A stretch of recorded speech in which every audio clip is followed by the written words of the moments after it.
Let's see, what a pretty dress. Oh, how beautiful you look tonight. In a world where the unimaginable becomes a reality and the extraordinary is paraded before awestruck crowds, circus freaks push the limits of human ability in ways that defy belief.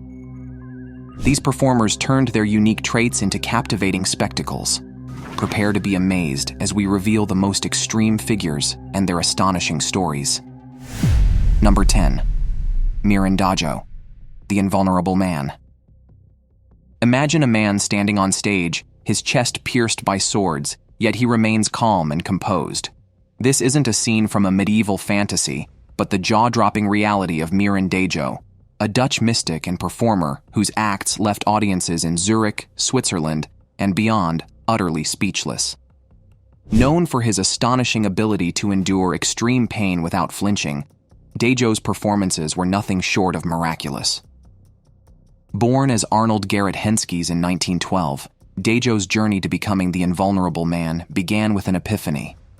Working as an illustrator in his early 20s, he claimed to have experienced a spiritual awakening that endowed him with extraordinary abilities. It wasn't long before he discovered he could pierce his body with sharp objects without suffering harm, a talent that set him apart from anyone else. Dajo's acts were not for the faint-hearted. He would allow swords to be thrust through his abdomen and other parts of his body while remaining eerily unperturbed. One of his most famous performances involved being stabbed with multiple fencing foils, their tips protruding absurdly from his back. Audiences watched in horrified fascination as Dajo walked around the stage, seemingly impenetrable to pain or injury. Unsurprisingly, the medical community took a keen interest in Dajo's inexplicable abilities. Doctors subjected him to rigorous examinations, including X-rays that clearly showed the swords piercing through vital organs without causing damage. These findings baffled scientists and raised profound questions about the limits of human endurance. Some speculated that his powers might be a result of hypnotic trance or extraordinary physiological adaptation. "We cannot explain it," one baffled physician reportedly remarked after examining Dajo. Dajo's incredible feats sparked intense debate about whether he was genuinely superhuman or an exceptionally skilled manipulator. Skeptics argued that there must be some trickery involved, perhaps meticulously avoiding vital organs or employing sleight-of-hand techniques. Yet no concrete evidence ever surfaced to debunk his claims fully. Believers saw him as a mystical figure who had transcended normal human limitations through spiritual enlightenment. His followers were convinced that Dajo's abilities were genuine manifestations of untapped human potential. Number 9. Johnny Eck, the Halfman. As the crowd hushes, anticipation hangs thick in the air. Suddenly, a person emerges, capturing everyone's attention with an undeniable presence and charisma. This is Johnny Eck, a captivating figure in the world of sideshow entertainment. Born in Baltimore on August 27, 1911, John Eckhart Jr., later known as Johnny Eck, came into the world with an extraordinary physical difference. You see, Johnny was born without the lower half of his body, which led to his iconic moniker, the Halfman. Yet, it wasn't just his physical condition that made him stand out. It was his remarkable spirit and unparalleled talent. Growing up with such a noticeable physical difference could have been a source of immense struggle for anyone. For Johnny Eck, it was both a challenge and an opportunity. From a young age, he exhibited remarkable acrobatic abilities that defied expectations. He didn't just accept his uniqueness, he embraced it wholeheartedly and found creative ways to showcase his talents. Performance art became Johnny's sanctuary, a stage where he could shine unencumbered by societal prejudices. His acts were not merely about showing off his differences, but about displaying incredible strength, agility, and grace that left audiences spellbound. With each performance, he turned potential limitations into awe-inspiring feats of dexterity and charm. Johnny's journey brought him to the legendary P.T. Barnum's Circus, a place where he would leave an indelible mark. Imagine the thrilling moments on stage as Johnny performed jaw-dropping stunts that defied logic. Yet behind those dazzling performances lay personal struggles and moments of vulnerability often hidden from public view. In the circus world, Johnny found both companionship and challenges. The life of a sideshow performer could be grueling and demanding, yet it offered him a platform to connect with audiences far and wide. Anecdotes from fellow performers paint a picture of a man who was not only incredibly talented, but also deeply resilient, a true proof of human endurance. Johnny X's fame wasn't confined to the circus tent alone. Hollywood took notice too. In 1932, Todd Browning's iconic film Freaks featured Johnny in a role that would forever etch his name in cinematic history. Portraying himself as part of a unique group of sideshow performers, Johnny's character showcased both his extraordinary abilities and the harsh realities faced by those considered different. This film had a profound impact on Johnny's career trajectory. On one hand, it celebrated his talents and brought him wider recognition. On the other hand, it also highlighted societal marginalization, a theme explored in depth in discussions surrounding Todd Browning's Freaks. Number 8. Pascal Pon, the two-headed Mexican. Pascal Pon, born in Mexico around 1889, was a fascinating figure in the circus world. He was famously known as the two-headed Mexican, a title that made him one of the most talked-about sideshow performers of his time. Pon's claim to fame was his supposed second head, which sat atop his real one. Crowds gathered to witness this strange sight, driven by their curiosity about the bizarre and seemingly impossible. But here's where it gets interesting. That extra head wasn't quite what it seemed. The truth behind Pon's second head is a story filled with intrigue and clever trickery.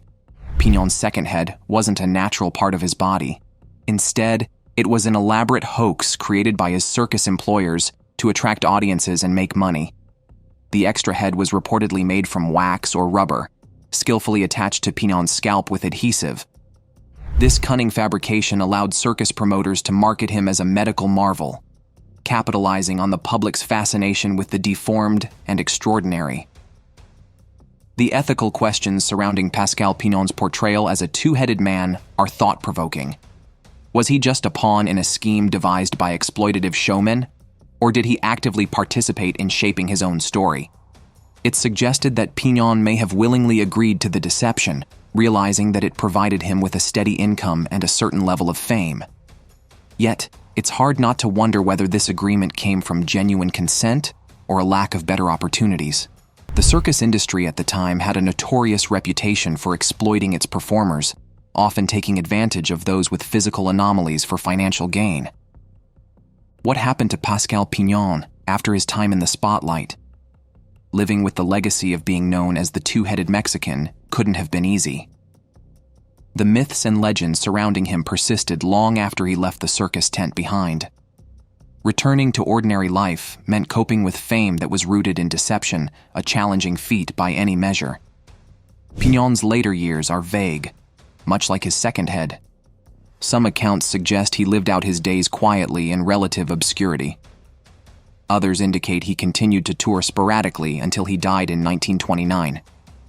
Number 7. Alice Elizabeth Doherty, the werewolf girl. Imagine growing up with a condition that makes you instantly recognizable and the talk of the town. Alice Elizabeth Doherty, born in Minneapolis, Minnesota in 1887, was one of the American entertainers who lived this reality due to hypertrichosis, an extremely rare genetic condition. This condition caused her body to be covered in fine, blonde hair from birth. Nicknamed the Werewolf Girl, Alice's life was a blend of fascination and spectacle, marked by her distinctive appearance. Alice's journey into the world of sideshow entertainment began when she was just a child. Discovered by circus promoters who saw the potential in her unique look, Alice quickly transitioned from ordinary life to the dazzling lights of circus performances. Her parents, recognizing both the risks and opportunities, decided to manage her career closely. By age 5, she was already captivating audiences with her presence, becoming a staple attraction in circuses across America. Werewolves have long been a part of folklore and myth, conjuring images of moonlit transformations and untamed wildness. Alice's hypertrichosis played right into these cultural fascinations. Audiences were eager to see the werewolf girl, drawn by both curiosity and the allure of the mysterious. Her story was often embellished by promoters to enhance this connection, weaving tales that blurred the lines between myth and reality. Despite her public persona, life behind the scenes was far from glamorous for Alice. Managing fame at such a young age came with its own set of challenges. While on stage, she was celebrated for her uniqueness. Off stage, she faced scrutiny and sometimes isolation. Her family played an essential role in ensuring she had some semblance of normal childhood experiences amidst her rising fame. Yet, balancing public attention with personal privacy remained a constant struggle. Hypertrichosis is not as mysterious as it might seem when viewed through a medical lens. This condition involves abnormal hair growth over the body and can be either congenital or acquired later in life. For Alice, it was congenital hypertrichosis lanuginosa, a form where individuals are born with fine hair covering their faces and bodies. Medical professionals who examined Alice were fascinated, yet baffled by how her condition could ignite such wild public imaginations about werewolves. Separating fact from fiction became crucial as scientific explanations clashed with sensationalized stories crafted for entertainment value. Hypertrichosis has no known cure, but understanding its genetic roots helps demystify conditions that once seemed supernatural. Number 6. Martin Laurel, the Owlman. Visualize a man who could turn his head all the way around almost like an owl. That's exactly what Martin Laurel, also known as the human owl or Bobby the Boy with the revolving head, was famous for. His jaw-dropping ability to rotate his head a full 180 degrees astounded audiences all over the world and made him a sideshow sensation. Born in Germany in 1885 as Martin Emmerling, Laurel's unique talent was no fluke. He practiced for years to pull off his head-turning act, and it wasn't just a natural ability. He had to dislocate certain vertebrae to achieve that mind-boggling flexibility. Some sources suggest that he may have been born with a slightly curved spine, which might have made this feat possible. Laurel didn't stop there, though. He spent 3 full years perfecting this move, and eventually he could turn his head a full 180 degrees, just like an owl watching its surroundings. Laurel's incredible ability earned him a spot among some of the most famous circus and sideshow acts of his time. He toured with Ripley's Believe It or Not, the Ringling Brothers, and Barnum and Bailey Circus, mesmerizing audiences everywhere he went. In the 1930s, his performances at Ripley's Believe It or Not auditoriums drew in massive crowds, all eager to see the human owl in action. Wearing his signature white shirt, he'd confidently step onto the stage, turn his back to the audience, and slowly rotate his head, facing them without moving his body. The stunned silence would quickly turn into applause as people realized what they had just witnessed. However, Martin's life wasn't all about head-turning stunts and applause. His personal life had its own share of twists and turns, just like his famous act. He was married twice and had 3 sons. But controversy followed him, too.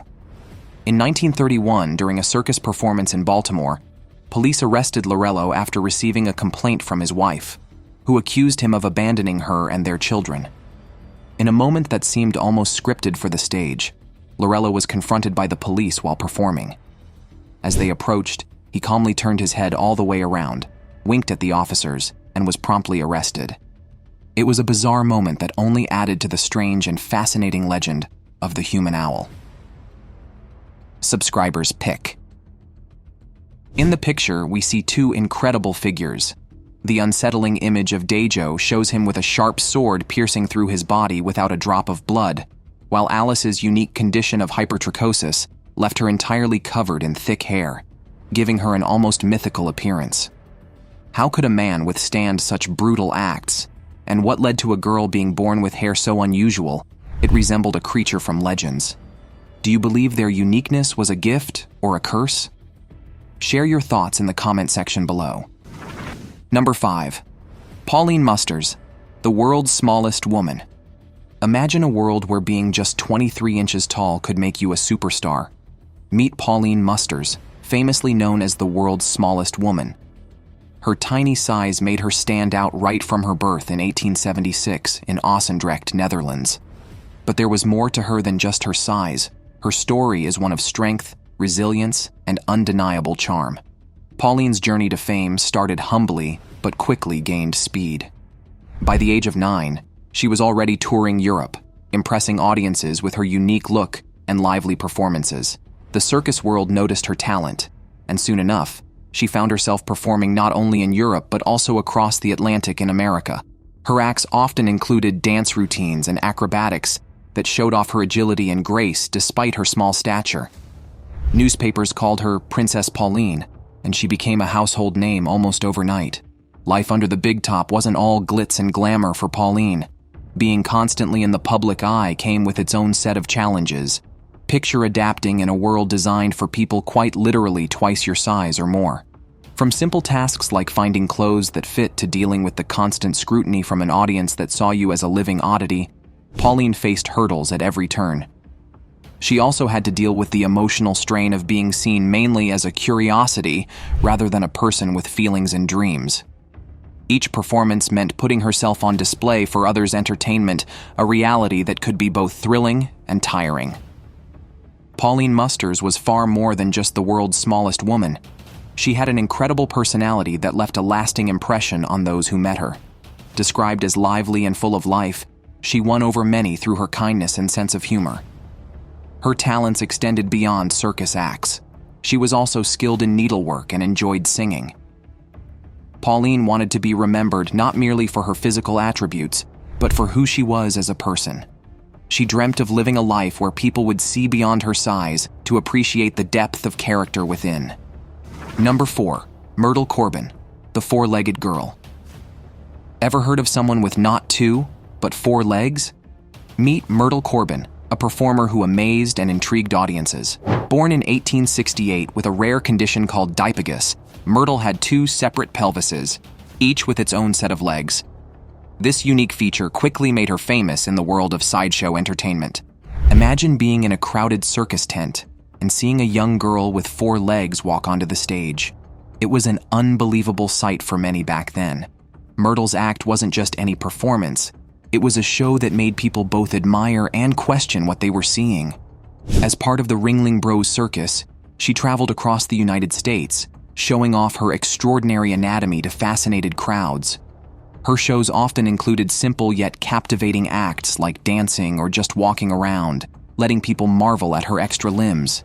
This unusual trait not only made her an instant hit, but also sparked many questions and misunderstandings about her condition. But Myrtle's life wasn't all about performing. Behind the scenes, she lived quite a normal life despite her unusual body. At 19, she married a doctor named James Bicknell and had 5 children. Yes, 5.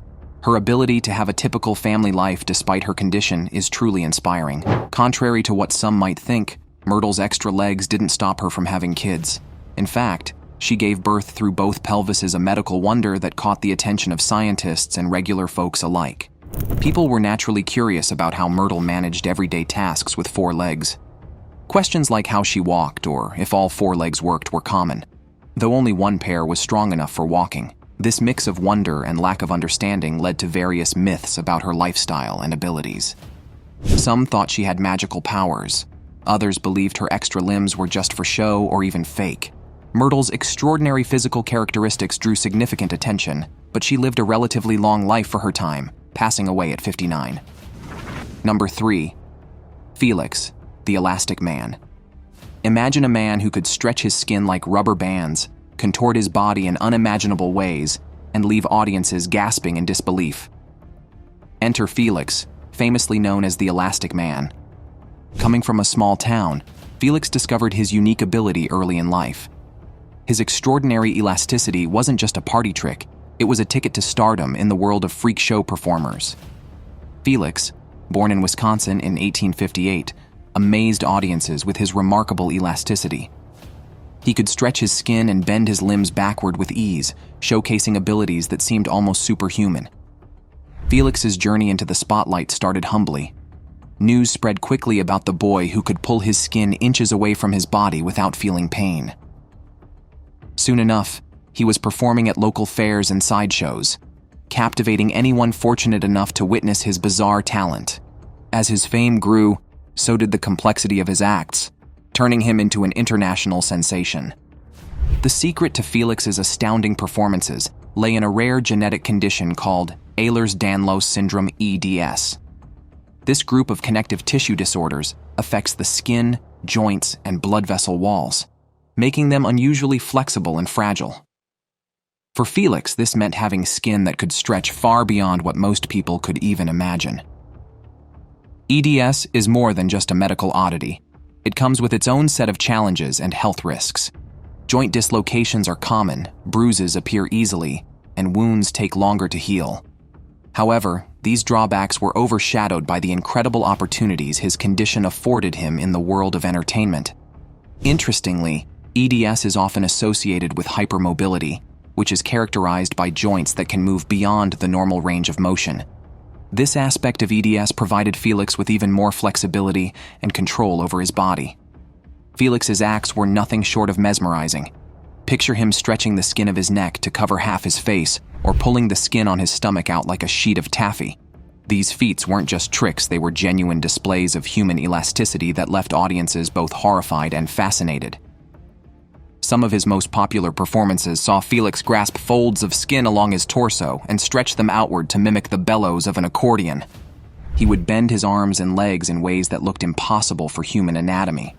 Often partnering with other performers, Felix would twist and bend his body into complex shapes that seemed to defy natural laws. Audiences couldn't get enough of the Elastic Man. Whether they were drawn by morbid curiosity or genuine admiration for his resilience and skill, Felix always delivered a show that left an indelible mark on their memories. Prince Randian, the Human Serpent. Prince Randian, an unforgettable figure in the world of unusual entertainers, was born in British Guiana in 1871. Unlike most, he entered the world without arms or legs, a condition known as tetra amelia syndrome. Despite his physical limitations, Prince Randian's indomitable spirit propelled him to become one of the most remarkable circus performers in history. Known by a variety of nicknames, the Human Serpent. The Human Caterpillar, or simply Pillowman Randian's act, was one of the most mesmerizing and mind-boggling spectacles of his time. It's hard to imagine performing everyday tasks without limbs, yet Prince Randian defied all odds by mastering a multitude of activities that left audiences in awe. At 18, he was brought to the United States by the legendary P.T. Barnum, where he quickly became a star on the sideshow circuit, performing at Coney Island and various circuses for over 4 decades. What made Randian's act so unforgettable was his remarkable ability to accomplish everyday tasks without the use of arms or legs. His best-known trick was rolling and lighting a cigarette using only his lips, an extraordinary display of dexterity and perseverance. He would also paint, write, and even shave himself using tools he held with his lips. When he performed, Randian donned a tight wool garment that gave him the appearance of a snake or caterpillar as he moved around the stage by wiggling his hips and shoulders. Prince Randian's legacy was immortalized when he appeared in Todd Browning's iconic 1932 film Freaks, which is known for its portrayal of people with unique physical conditions. In this cult classic, he played himself the Human Serpent, further cementing his status as an extraordinary performer. The film showcased his ability to light a cigarette with nothing but his lips and matchstick, capturing the sheer astonishment of those who witnessed it. This role not only brought him greater fame, but also highlighted the dignity and strength inherent in those often marginalized by society. This cemented his legacy in pop culture, and his influence was even felt in music, where he was mentioned in Tom Waits' song, Lucky Day Overture. Randian's life was as full as his act was mesmerizing. He married a woman named Princess Sarah, and together they had 5 children. Randian died at 7 p.m. on December 19, 1934, age 63, of a heart attack shortly after his last performance at Sam Wagner's 14th Street Museum in New York. Number 1. Chang and Eng Bunker, the original Siamese twins. Chang and Eng Bunker, born in 1811 in what is now Thailand, were the first pair of conjoined twins to capture global attention, joined at the sternum with fused livers. Their unique condition did not hinder their ability to perform everyday tasks such as walking, running, and performing simple chores together. These extraordinary individuals weren't just sideshow attractions. They were pioneers who shattered societal expectations and redefined what it meant to live a full life despite physical limitations. Their journey from a small village in Siam, now Thailand, to the bustling streets of America is nothing short of fascinating. Discovered by a British merchant, the twins made their way to the United States in the early 19th century. They initially drew crowds as curiosities, but their charisma and unique condition quickly transformed them into bona fide circus stars. Their early performances were simple exhibitions where audiences paid merely to gaze upon them. As their fame grew, so did their acts. They began performing more elaborate shows that included feats of strength and agility, captivating audiences far and wide. What truly sets Chang and Eng apart is how they navigated life outside the spotlight. Unlike many performers of their time, they didn't remain perpetual showpieces. Instead, they took charge of their destiny in extraordinary ways. Marriage? Yes, you heard that right. Both Chang and Eng married sisters Adelaide and Sarah Yates in 1843. Each couple had distinct homes, rotating between them every 3 days. Between them, Chang and Eng fathered 21 children, proving that their physical condition didn't hinder their ability to lead normal family lives. Chang and Eng's unique condition spurred significant interest within the medical community. Their lives offered a rare opportunity for scientific study at a time when medical knowledge about conjoined twins was limited. Throughout their lives, various doctors examined them, documenting their findings meticulously. After their deaths in 1874, an autopsy revealed that the twins shared a fused liver but had otherwise separate organs. This groundbreaking discovery contributed immensely to the medical understanding of conjoined twins. Their legacy extends beyond entertainment. They have become central figures in the study of human biology and anatomy. Thanks for watching. See you in the next one.